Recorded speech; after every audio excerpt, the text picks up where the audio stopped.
Salom hammaga obunachilarim, sizlar bilan Dala Sursanboyev va biz videolar chiqarishni davom etamiz. Xo'p, bugungi videomizda mana bunday klassik playerlar kelgan. Bu playerlar bir hafta oldin bo'lib o'tgan futbol konferensiyasida 25-yilning eng zo'r futbolchilari deb aniqlangan futbolchilarni darajalarni ko'tarib chiqargan. Xo'p, biz bu futbolchilarni qanday olishimiz kerak? Buning uchun agentga kiramiz. Legendariy agent turibdi mana bu yerda 367 ta olmos. Xo'p, 7-yanvardan albatta bunda hammaga chiqadi. Mana bu yerda yashil rang bo'lib chiqadi, mana bu sariqda.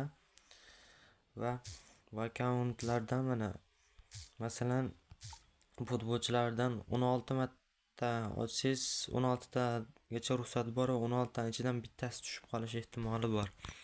Shu bularni olish uchun bizga juda ham ko'proq olmoslar kerak bo'ladi. Bular ya'ni 360 tadan ham 360 ta olmosga olinadi bular. Xo'sh, bu yerda Mbappeni ko'rishimiz mumkin. Tezliklari 95, ancha kuchaytirilgan darajalarda. Daraja 87 va bu yerda Gabrielni ko'ryapmiz, Mendesni ko'ryapmiz. Xo'p. Va yoshgina Yamal ham bor bu yerda. Uning darajasi 86 va ajoyib holatda qo'zg'alsa bo'ladi bilan sotib olib. Xo'p, olmoslarni ko'proq yig'ish uchun ko'proq live o'yinlarni o'ylab turish kerak. Live o'yinlari points, agar 20 ta point yig'sangiz 30 chempion bo'lasiz live o'yinda va 35 ta olmosga ega bo'lasiz. Agar 17 ta yig'sangiz 27 ta olmos. Agar 13 ta yig'sangiz 21 ta olmosga ega bo'lasiz.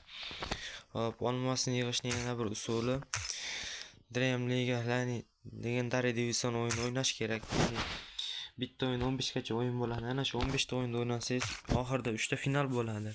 Ana shu 3 ta finalda 15 ta, 25 ta va 5 ta olmos olish imkoniyati bor. Xo'p, albatta videomizga like bosib qo'yasiz degan umiddamiz. Kanalga obuna bo'ling. Keyingi videolarda ko'rishguncha sog' bo'ling.